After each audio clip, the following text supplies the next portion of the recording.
Hello, everyone.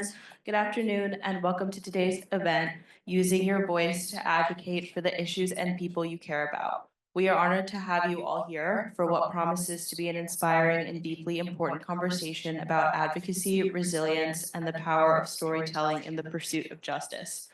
At the heart of this discussion is a remarkable woman whose courage and determination have sparked global action, Nadia Murad.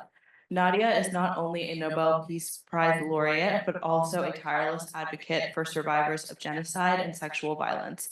As a Yazidi survivor of the ISIS genocide, she has transformed her pain into purpose, ensuring that the world does not look away from the atrocities committed against her people and others who have suffered in silence.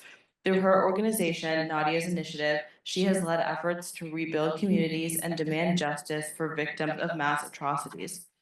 Moderating this conversation is Naomi Miguel, a dedicated leader in advancing equity and education for Native American communities. As the former executive director of the White House Initiative on Advancing Education Equity for Native Americans, Naomi has spent her career ensuring that historically marginalized voices are heard and empowered. Joining Nadia today are members of her incredible team who work alongside her to turn advocacy into action. Together, they will share their insights on how to effectively use your voice, whether to champion a cause, uplift a community, or influence policies.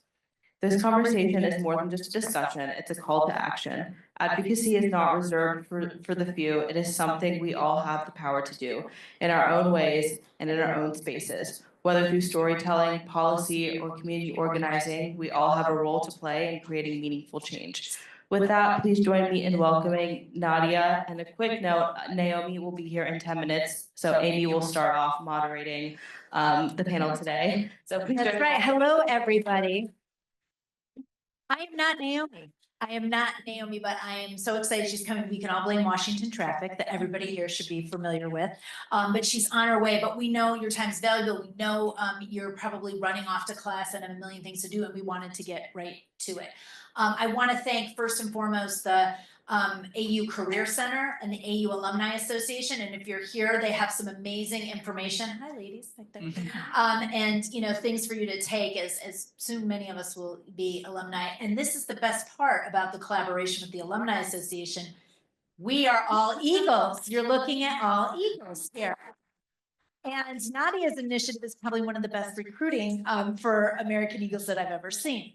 So, obviously, gentlemen, we'll be talking a little bit more and have you introduce yourself and a lot about the running the day-to-day and the career part of Nadia's initiative and all the work that she does. Nadia, I just want to start off a little bit and talking about, we talk about career conversations. I mean, this for you is a passion project and not necessarily something when you were sitting at school said, I want to work on these issues. You were brought to this in an amazing way because of the trials and tribulations of your life, but I would assume you almost think that it's a vocation. So just a little bit about can you be passionate about the work you're doing and how do you bring that to the conversation and how important is that to be successful? Well, thank you so much for. Oh, you got to sit Yeah, I have one with. There we go. Yes. Thank you so much for having me again. I'm so happy to be back, and I brought two people who have enjoyed AU in the past, and I should say there's a lovely member of your team, Kat, who's been doing so much for our sessions, who couldn't be with us, but we were going to have 5 alumni, and then Naomi's alumni, we're going to have her join us, but maybe next time. So. Yeah, and Kat is not just an alumni, but she's also a sociologist. Yes. So, Okay. You see in the front row, we have some here. I couldn't leave AU without taking another sociologist with me. But thank you so much for having me and for your time. As you said, I grew up in a very small, remote village in northern Iraq on the border with the Syrian border. And I always dreamed of having a beauty salon in the village. It was just something I grew up loving doing it for other women in my village. But I also watched women like my mother who worked so hard and contributed so much into the community and their families and the country, but never got the opportunity to take care of themselves and have a space just for them to be together. And that was something that even though I went to school, to high school in the village, I was aware that I will never go to college because no women from my village ever went to college. It was not something to even, it was not in our discussions. And so I always had a plan that, okay, I will build, a small shop, like more like a shop and bring women because every time I had women from, neighbors and friends coming to our house, I didn't have a salon, but they will come, honestly, not to wear makeup or to cut their hair or anything, but just to have a conversation. And that's where I really admire that. And I thought that, I'm very social and I love learning about other people's experiences and views and their perspectives on, if the leader of the village was doing good for women, good work or not. Like, these were the conversations that we would have. And from that moment, I realized that these women need a space to share their perspective. They needed someone to listen to them, and I was always available to listen to anybody. Well, it sounds like you were a sociologist before you were a Exactly. sociologist. Yeah, You didn't yeah. even know that. And isn't that interesting? That's something that was skills that you had and that you liked, you brought to the work you're doing now Yeah. and to your education. So, But also, there were no beauty salons in the village, and there were no products or anything. We had very few products. We all shared, but my mother really believed in me, and she was like always telling me, okay, finish high school as the first one in the family, and I can see that you will be something one day. And I never knew what she meant, and I don't think she knew what she was talking about it, but she just saw something in me that I didn't see in myself back then. But then the events of 2014 that we have talked about it in the previous seminars changed everything. everything. And I survived the genocide and captivity, and then was displaced with thousands of other people, and then became an refugee in Germany. And with everything that was happening around me, I also felt a responsibility of sharing my story, speaking out about what happened to me and to my friends and nieces and neighbors and cousins that were in captivity. And I moved to Germany. I had the opportunity to go to school, to leave everything behind and make sure that, that was my past. But I couldn't. And a lot of girls did, which was great because they were able to rebuild their lives before me, including my own sister, but I every day I would just feel this heaviness, this responsibility that those who were still in captivity needed someone to share their stories.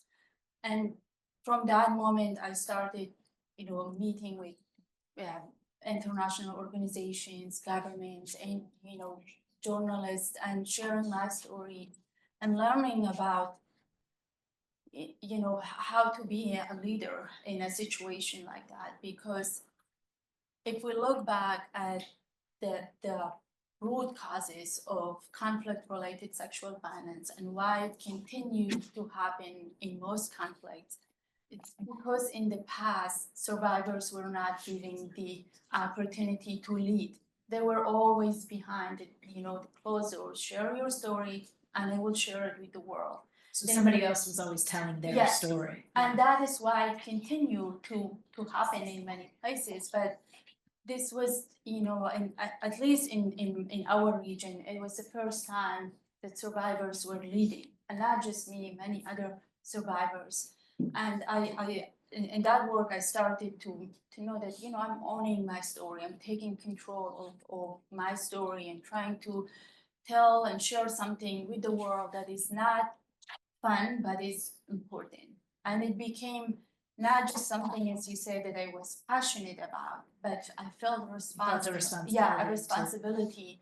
And I had, my experience and my career grew from this experience. And even though right now, 10 years later, my advocacy remains the primary focus of my work and my message, but I have not completely given up on my dream of opening a beauty salon someday. Well, I think that's amazing because it's a story for a lot of the young people in the audience too. Oh, I see somebody. I know we're going to bring her up in 1 second when I finish my thought, but it's a good example of what you might think you're going to do when you're 18 might not be what you do when you're 20, and how you have to pivot sometimes and how that's okay. And what you wanted to do when you're 18, maybe you can do later in life. So I'll be I'll be the first one to come to the salon when it's open, okay? Yeah. But I do think that's important. So why don't you talk a little bit about that, how you know, have to change when your circumstances change, and that's okay to like, you know, take this on. What I'll do is Naomi's here with us. Naomi, I'll have you come up and sit while Nadia's answering that, okay? Well, so let's welcome Naomi, who came fresh out of traffic. Yes, And then we'll well, bring the gentleman, okay? And if you'll excuse me, I'll hand this to you. even with education, you have read my book. I shared how my love for history, reading history books at school.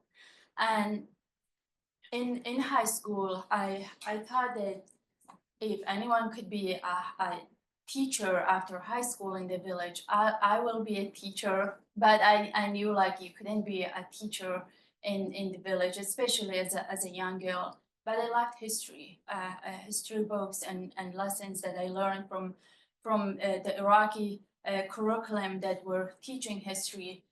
But when I started college, I didn't want to learn or like study history anymore because I feel like I have had enough of history. My work was also teaching me a lot, and I was educating myself a lot about other conflicts, wars, and issues that happened and movements around the world, and especially in sociology, we studied these movements a lot, and that's where I decided that history was something that I wanted to study when I was in Kojo. But now in DC, I have many questions that they need answers, and I feel like sociology was the only field that I could get these answers. Thank you so much for sharing that with Thank us. I'm going to go for the next couple questions about leadership. Abid, can you share a moment when you had to demonstrate leadership in a challenging situation and how you approached it? I think Nadia is probably better answer. She's a better leader than I am for sure. Thank you so much, everyone, for being here and giving your time to hear from us about Nadia's initiative and the work we're doing. Well, I something familiar to all of you, COVID, right? We've forgotten about it, but something that touched all of our lives. People that we lost and lives that were disrupted by that pandemic. I remember we, as an organization, we were laser focused on getting projects done, how much progress can we make on the ground, and do advocacy, do this, do that. We were on the right track to do these things, and suddenly COVID hit, and everything was disrupted, and we, were taken off track for sure. And we had to adapt. Adaptability was, key, and cross-cultural communication, because we switched from a in-person world to a virtual world. And then we were dealing with a post-conflict region that was trying to recover survivors of sexual violence and genocide, people, a different culture from the one we have here, where people are, it's a community, social group culture. People get together and in one of these bigger rooms, and they discuss things and hang out over tea, and you go somewhere, they shake your hand and give you a kiss. It's part of the culture. But that we had to go in and start from zero to do sessions about how to avoid getting COVID, to get the necessary equipment there. Again, it was a region that was devastated by war and conflict, and it didn't have the basic needs of healthcare. So we had to shift our resources to adapt to the new reality and make sure that people had the necessary and basic equipment for that period in that situation. I think we did pretty well as an organization. It wasn't just my work; it was a group and teamwork that we adapted to the new reality. We helped people get the masks and the equipment they need. We were made sure. I remember through Nadia's work. Imagine this: we were able to get masks from Taiwan, all the way from Taiwan, because Nadia met with the representative here in DC at one time at an event. We got a package of masks, hundreds of thousands of masks, and we got them to Iraq, not only to Yazidis but other communities that benefited at that time from masks. So I think as someone who was leading that team at that time and moment, I felt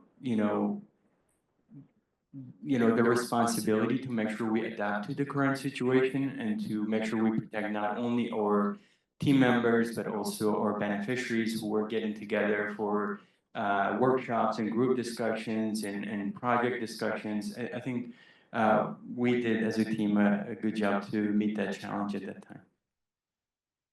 That's really great to have that perspective and also the leadership that you have of like making those connections with everybody, making sure you hold on to those and while we move forward as well.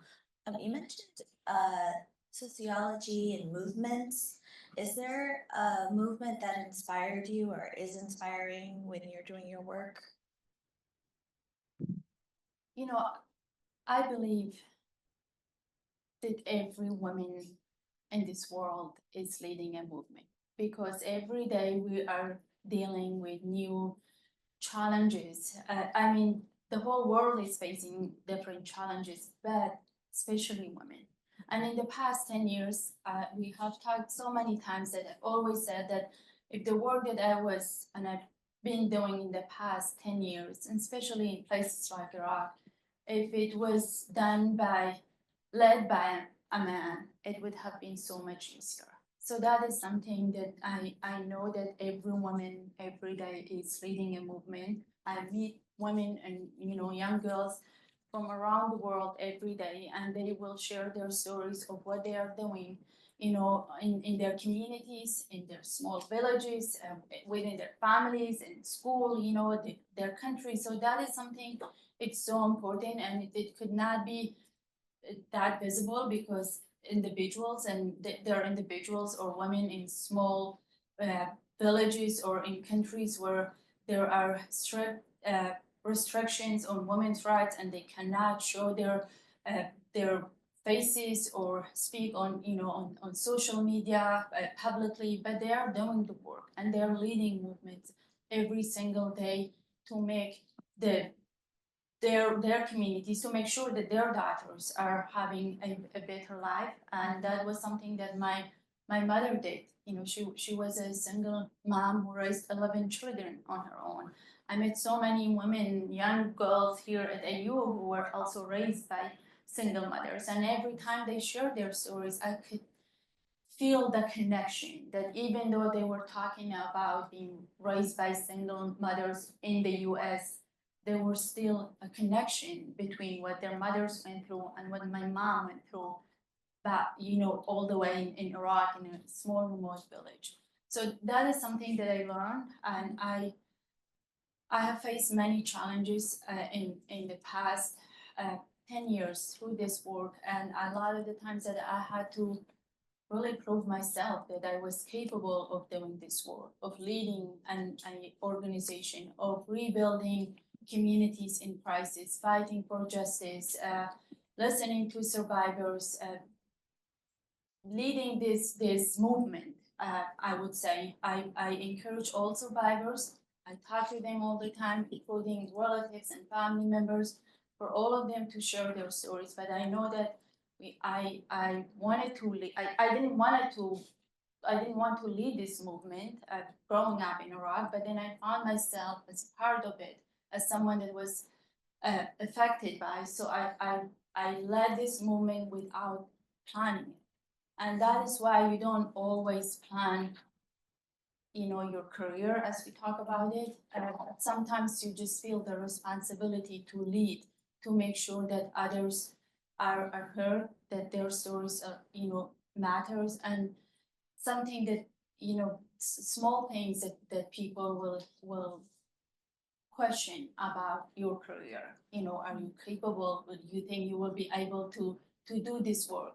When we first founded Nadia's initiative, it was just me and Abed, and we had a few other volunteers.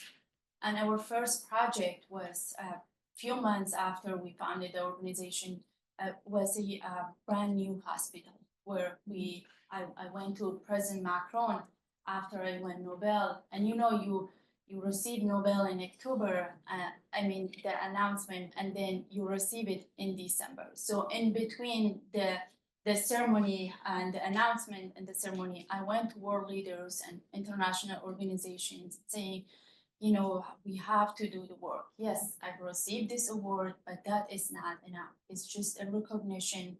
And now it's time to act based on this recognition that you all are aware how common conflict-related sexual violence is, how many, millions of people are displaced and in refugee camps. So we need to act. So sometimes you don't really plan, and I didn't plan, and I had to learn everything very quickly, which was really difficult, but I think it was important that I'm so proud of myself that I was able to quickly learn everything, coming from a very close community and close village. I was still able to learn and grow from that and educate myself.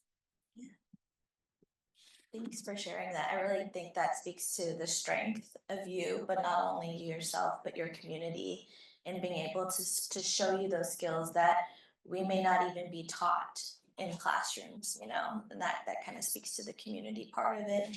I just wanted to bring in Brandon on to talk about the initiative. How do you approach the initiative and the work that Nadia has started in making that grow, and what are some career developments that you've even noticed within yourself in doing this work? Thanks. Sure, and thanks everybody for taking the time to be here. When it comes to the direction of the work at Nadia's initiative, our approach is pretty simple, actually. It's survivor-centered and it's community-driven. So we take our cues from the local community, and we know that they're positioned best to let us know what their needs are, and then we go in and try to see how we can come alongside them to make those things happen. And that's been, right at the heart of Nadia's initiative since the beginning, way before I got here.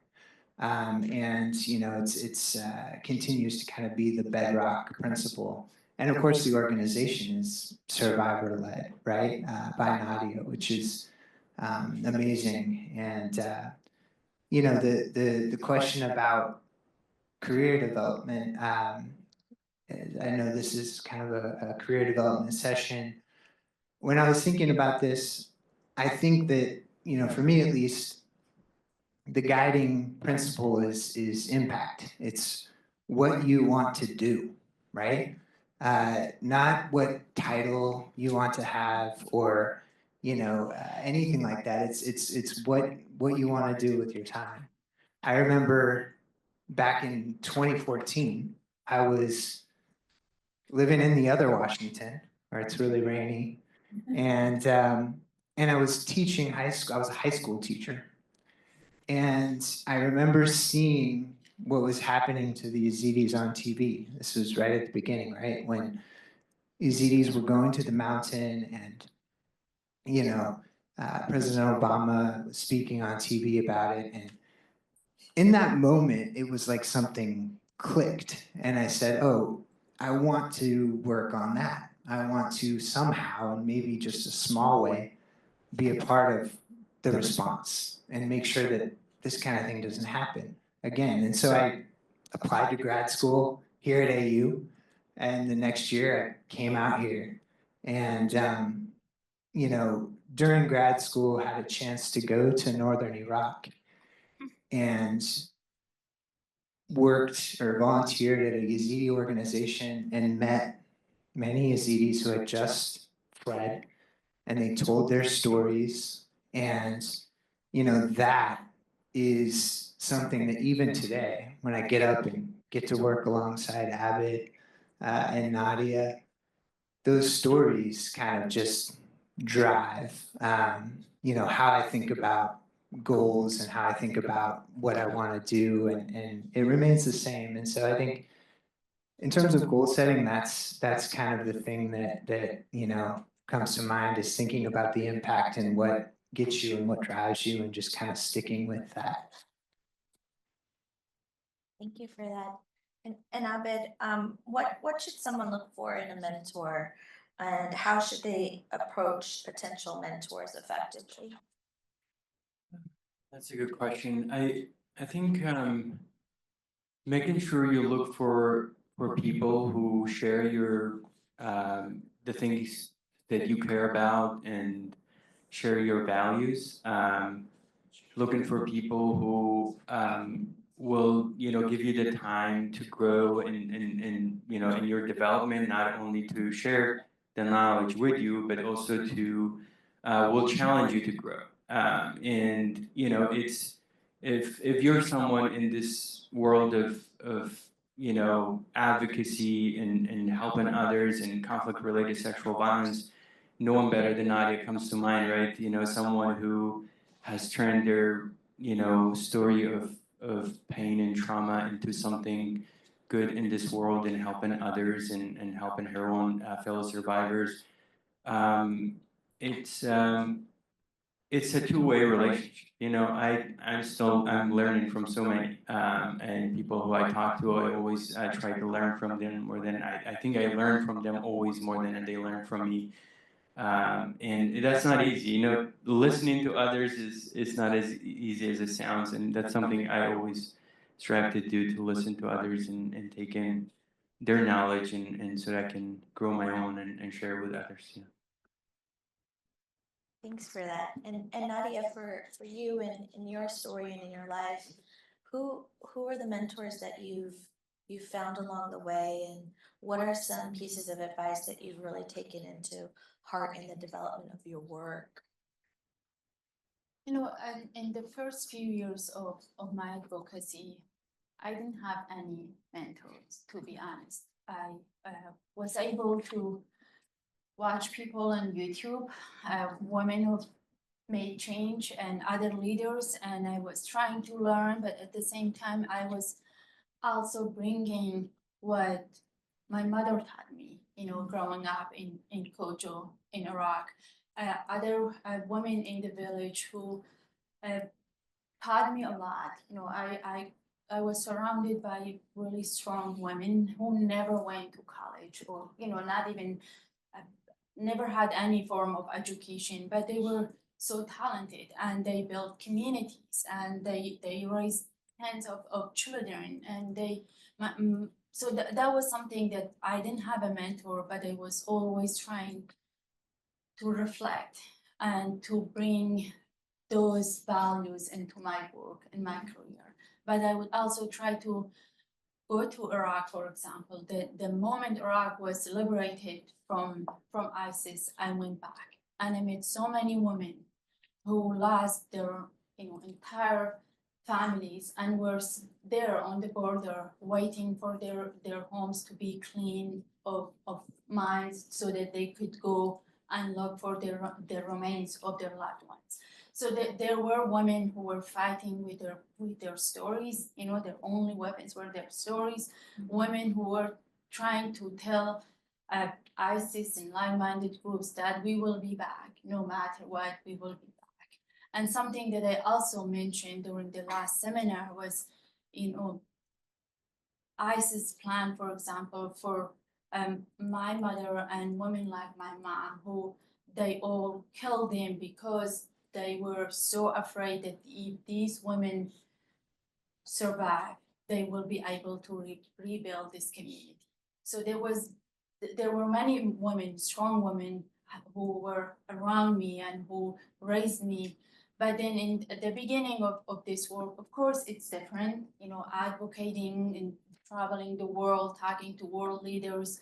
That was not something that I was prepared for on how to talk to President Macron. But I knew that I had a story and that was important. And maybe I was not well prepared, but at least I knew what was the priority for me. And the priority was, justice and accountability, making sure that there was enough awareness about conflict-related sexual violence. That stories of girls who were raped and tortured but never had the chance to share their stories were shared through my story. So this work of Nadia's initiative and what led to the founding of Nadia's initiative was, yes, me surviving a genocide and captivity in displacement camp, but it was not just my story. I was able to share my story with the world, but through my story, I was thinking of all the people that I met throughout the journey. And I was trying to tell them that it is not about me, it's about them. But I had to share my story because they needed a story to act based on that. So I would share mine so they could see other girls through my story. And after that, I met amazing people like Malcroni, who's been my lawyer for years now, and a friend, and I call her for advice all the time, not just for work, legal work, but also, personal issues, which she's always there for me, and she's been a mentor for me, and that's something that I'm so proud of, and I learn from her a lot. But other women that I met who have been doing the work long before even I was born. And it's always good to have people to learn from them because they have had more experience in this field, in this work, and I'm always open and learning and listening to other people.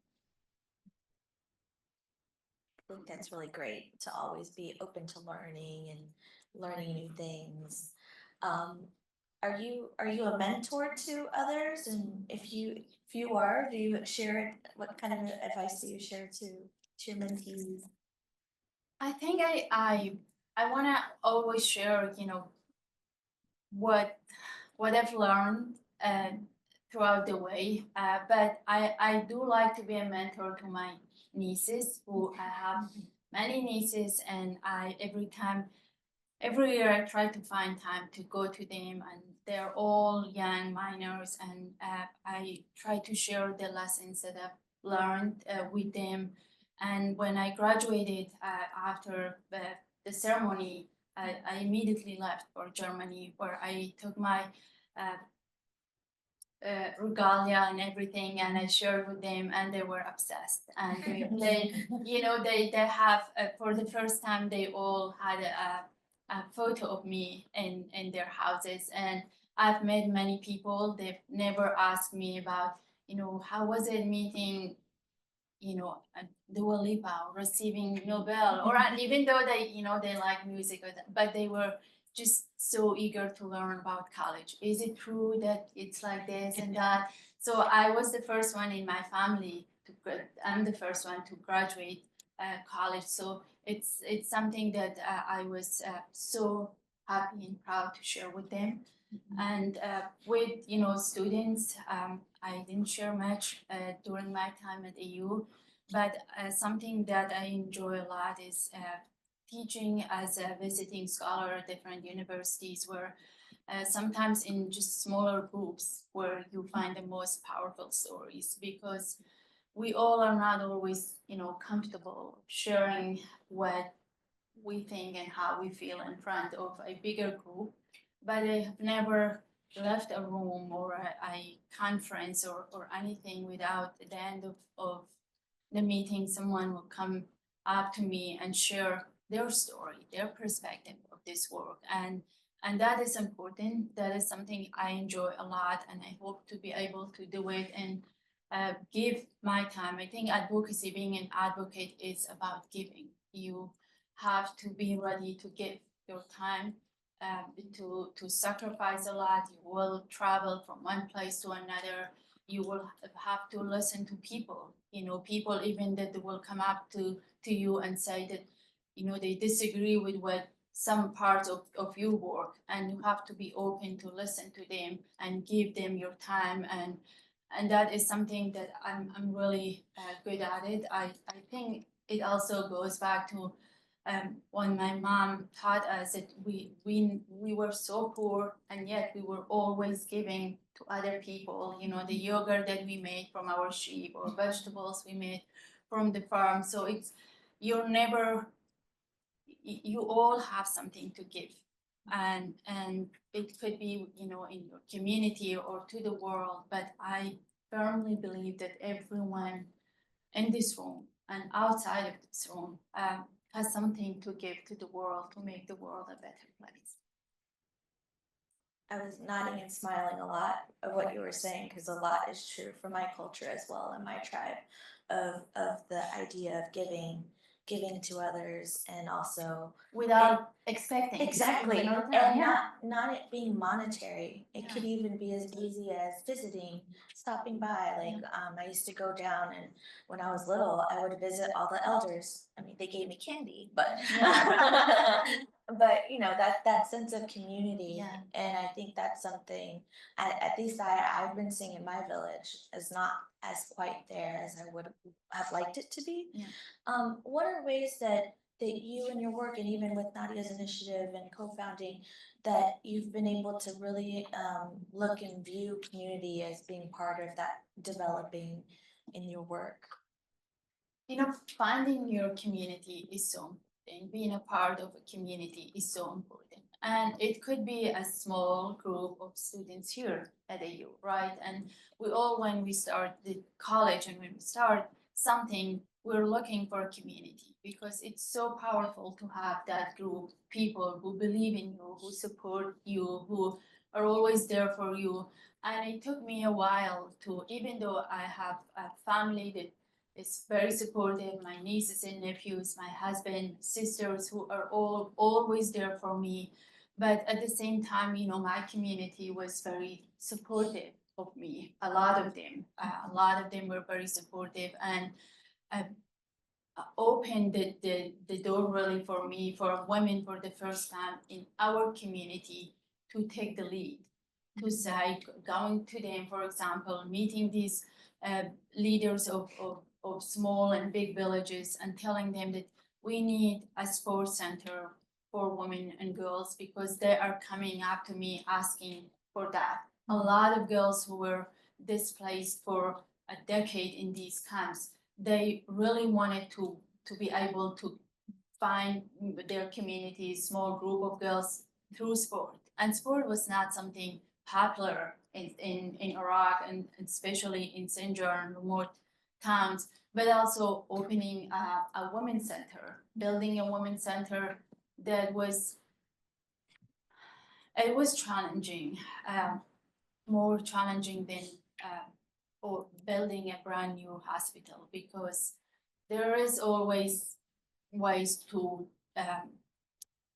talk about, a school is important, hospital is important, which they are.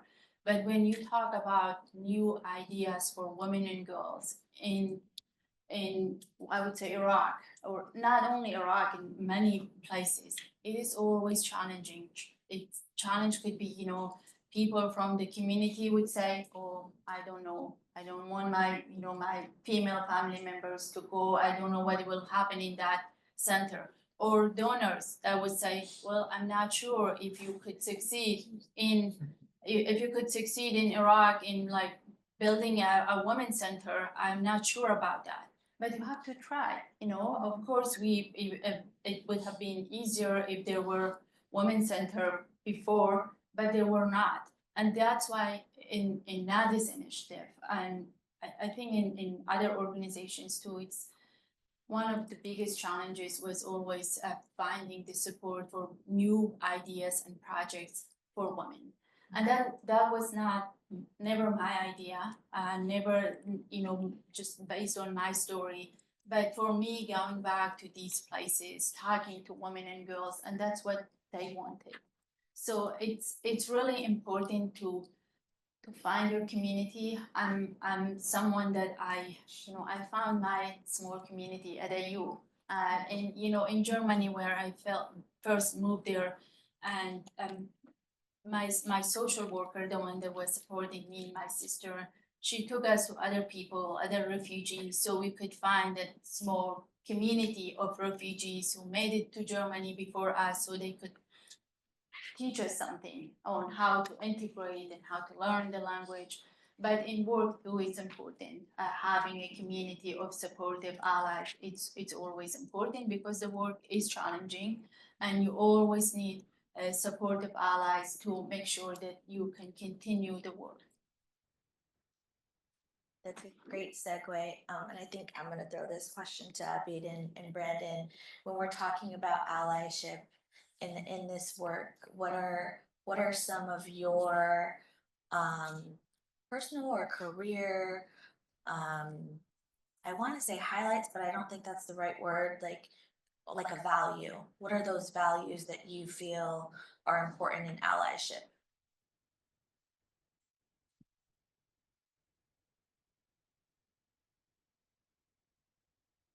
It's a great question. You know, since I moved to DC 10 years ago, the only jobs or internships I've had have been working for really powerful women. And I feel like that is such a privilege, because, and now it's like the ultimate, experience working with Nadia, because, we all have our different place, right? And for me, what being an ally means is to do everything I can to support and advance that vision, because, from the first time I heard Nadia speak at the UN Security Council, it was clear that she was kind of I'm sorry, Nadia, kind of a once in a generation human rights activist. And, I realized in that moment, way back when, it would be amazing to work for Nadia. And then the organization came about, and a couple of years ago, I finally got here. But what I realized for myself was I'm not going to add much to that conversation. What I'm going to do is be part of empowering that work behind the scenes, and for me that looks like all the work that happens on the ground right now in Sinjar and this women's center that Nadia talked about, and making sure that the programs are set and that we have funding for them, and all of that stuff is super important. But I think part of being an ally is understanding where you fit, and we all have a different place to fit. So yeah. Thanks, Brendan. Yeah, so when the genocide happened back in 2014, I remember I was a college student, like some of you, and In Nebraska. in the middle of nowhere. She makes fun of me because I went to Nebraska. And I had no plans, just to be completely honest, to be an advocacy or an advocate for human rights or do this type of work I'm doing. I was just trying to make a new life in America. I just arrived, a few years before, but something clicked, like Brandon mentioned. But for me, it was personal. I had a responsibility to do something, but I couldn't do much because I was a student. I didn't have, any significant financial resources. So what I did was that I knew what I was passionate about, and I needed to find the people that were also passionate about what I wanted to do. So what I did, I literally rented a Toyota Corolla from Nebraska. I drove all the way to DC. That was my first time being in DC. I asked two friends to go with me, and we came here, and we knew there were protests and people were advocating, doing things.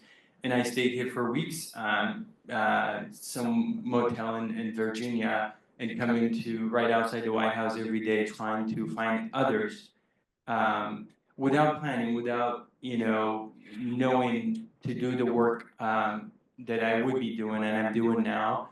And I found allies that I could have never imagined that would be my allies. Some guy in finance in New York that I somehow found, and some person that is from a different background, different religion. But once, it goes back to what Nadia mentioned, once you've found that community of people who are truly believing in what you are doing, then you can accomplish it, because this type of work cannot be done alone. No one can do the work, this type of work alone, because it's not easy. It gets frustrating because you look at what's happening and it makes sense to you. You say, well, it's a genocide. People are in captivity. We're advocating for ending sexual violence and conflict. Why can't these leaders do something about it, right? But at the same time, you are not thinking broad picture, because it's happening in many other places, and not everyone is just focused on what you are doing. So what I've learned from Nadia is patience. You have to be patient, because things take a long time to happen, and it can only happen when you have the right allies. That's great. And I have one last question for everyone. We can kind of go one by one. What does leadership mean to you, and how do you define it in your role? I think to me, it's about collaboration. Collaboration is key, because real change happens when we unite different voices and expertise. And to be a leader, you have to be open to feedback from your own team, from allies, from followers.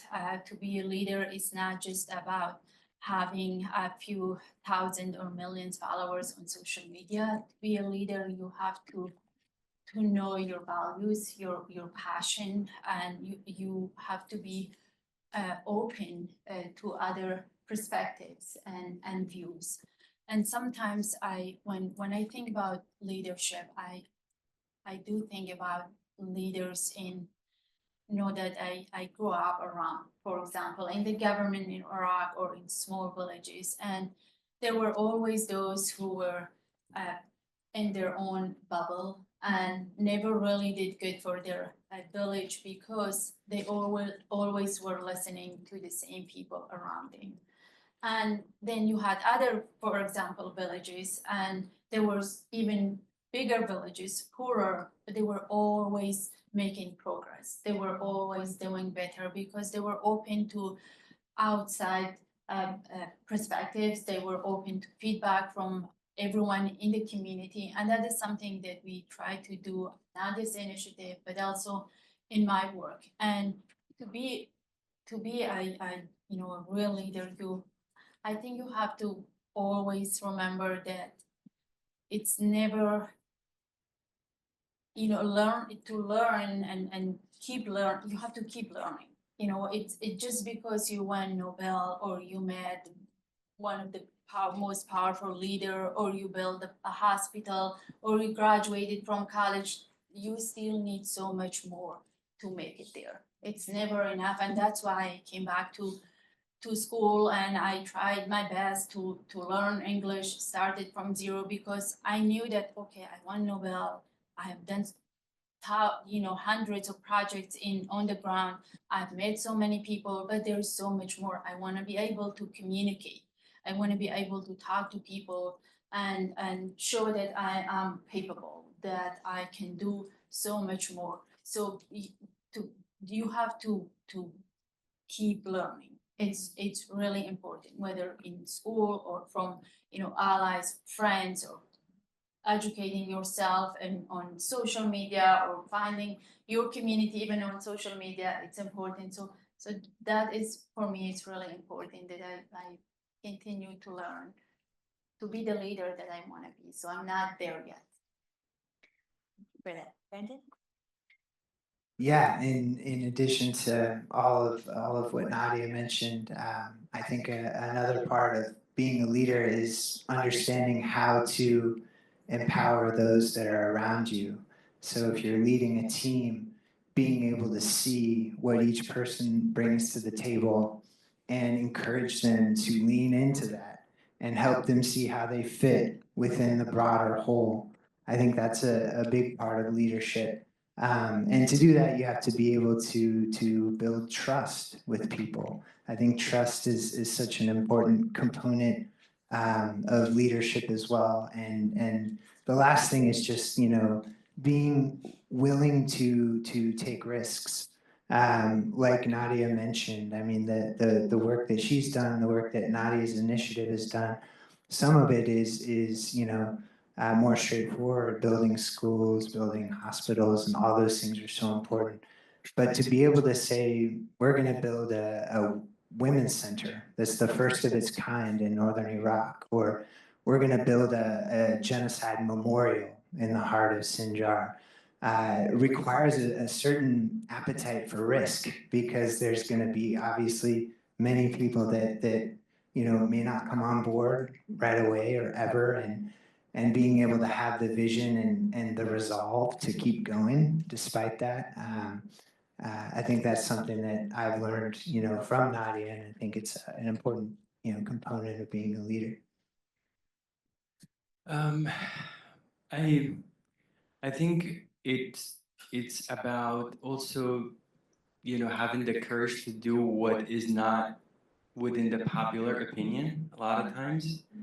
You see an example would be, someone, Pope Francis, he will challenge the norms and do what is right, despite knowing that, he's going to get a lot of backlash taking such decisions. I've seen, another example, not for Nadia to challenge the societal norms in a country like Iraq, in a society like ours too, to be honest with you, where it's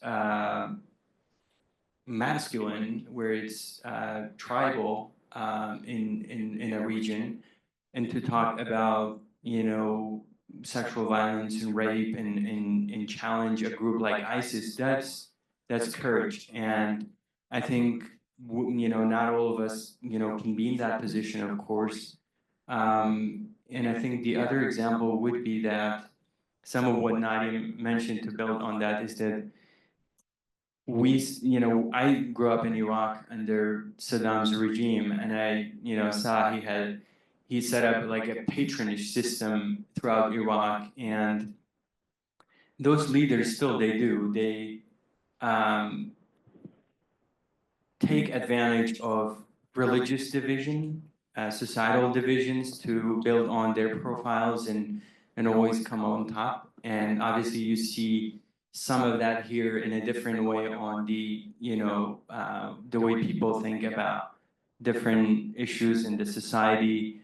And I think that's not the type of leadership, we strive to see, and we hope to see, where people just go with what will build their profile and what will make that portion of their supporters happy. So I think it's a combination of what Nadia mentioned and what Brandon mentioned, not to repeat what they mentioned. And I think it's just being out there with people, and in a small organization, and the work we're doing. For Nadia to travel, to Iraq a few times a year, it's not easy from a security perspective, from an emotional perspective, but she wants to be on the ground to listen to people who are working with her, but also who she's helping. And I think that kind of leadership is what we're looking for. So, but from what I grabbed really quickly as continuous leadership, strength-based leadership, and challenging with courage. I think those are really, really big things, and we appreciate all of your advice and all of the words that you shared with us today. And I think, do we have time for questions? Okay, 1 or 2 questions. We'll do right up here. Mics are coming. What language do you speak? Do you speak Syriac or do you speak Farsi, or do you speak Saudi, or do you speak Arabic, or do you speak all four? I speak Kurmanji. It's a dialect of Kurdish. But it's yeah, and I speak Arabic, German, and English. Yes, I am trying to learn Farsi because I really like it and it's very close to my language, Kurmanji. So you know, it's not like English. So if you speak Kurmanji or Arabic, I feel like it's so much easier to learn Farsi because it's.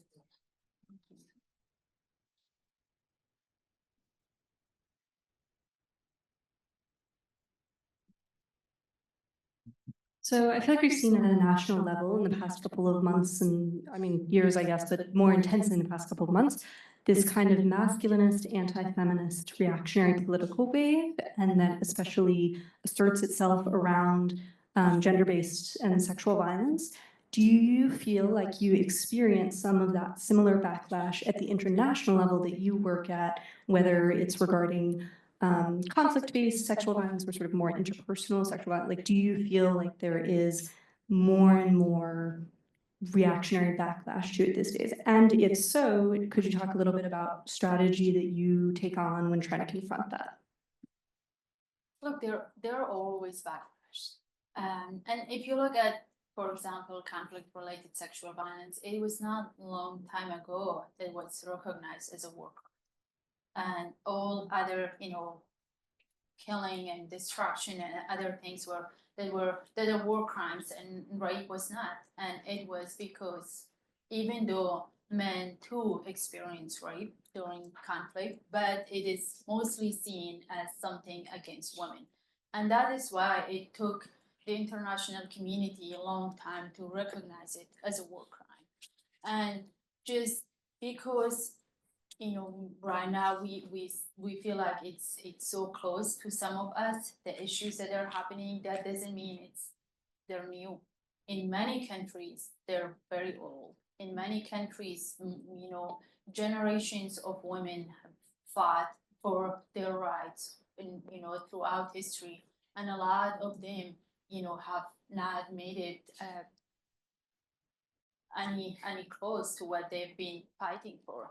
If you look at, for example, in Afghanistan, we have moved on from what is happening in Afghanistan. The entire population of, you know, of women are being treated not even you know, I don't want to describe it the way that they're treating animal or anything, but it's just that the way that we have moved on. But I have met many Afghan women in the past years, and a lot of them continue to work, and a lot of them have these communities of women, you know, in Afghanistan, have changed their names, and they join these Zoom calls with different names and backgrounds so that Taliban doesn't recognize them and don't go to their families. So there are movements. There are at the same time every, you know, شروط بجهة stepake وقت bench salama pijdetin. We have a saying, yeah.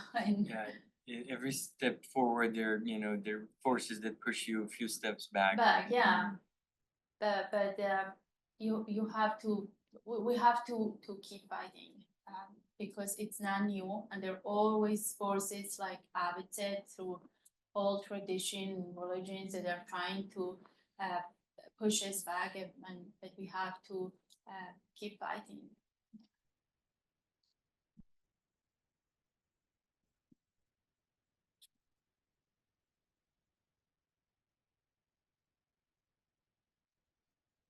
Thank you so much. It's such an honor to listen to you speak today.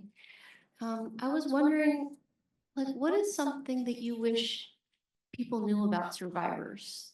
As you travel the world and you find yourself explaining things, is there anything that you think, why don't people know this already?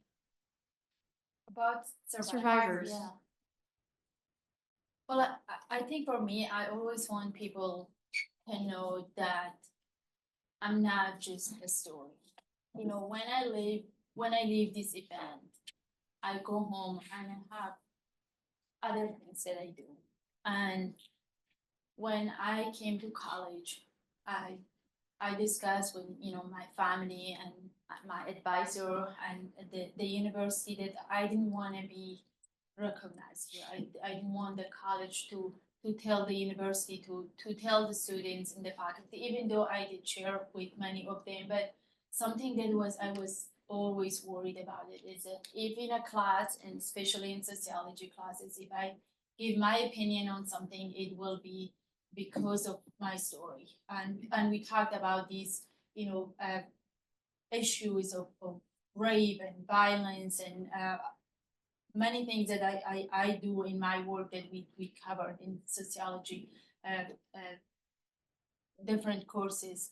But many survivors outside of Iraq, for example, in one survivor that I met in July of last year, said, I'm a lawyer. I don't need the world to just feel sorry for me. I'm not here to say a story because and I'm not saying from her because she didn't want that, but she just said, I'm a lawyer and I have a house and I have a family, but I just want the world to know that it happens to lawyers too. And those who experience rape are not just people with no communities or families that have actually, a lot of them have careers, a lot of them have gone to, are educated, they have people care about them, loved ones. So something that I hope and I wish we could, talk about it more and recognize it more is that, in these countries, you could be a teacher or a lawyer and still be raped. And it happened. And sometimes if they don't share that, we think that, oh, they're just, coming from very poor communities who have had, which most of them are, but there are also others who have made change in their communities and countries and still became survivors. And that's something that they don't share a lot, and it deserves recognition that they are already leaders in their communities and families. It's just where the world failed them really, and failed to protect them and failed to recognize what happened to them. Thank you so much for joining us for this enlightening career conversation. Here at Sine, we always say convene, communicate, and collaborate, which goes beyond this room. So please keep these meaningful conversations going with your colleagues and communities. If you enjoyed this event, Nadia will be back with her final seminar on April 9th in Kerwin 301. If you want even more Sine in your life, our next seminar is on Capitol Hill with Sylvia Burwell and Senator Tim Scott. You can find more information on that event outside. Thank you all for joining us. We want to highlight our co-sponsors, the AU Career Center, the AU Alumni Association, the AU Sociological Department, and the DC Sociological Society. Let's give Nadia and our guests a one last round of applause.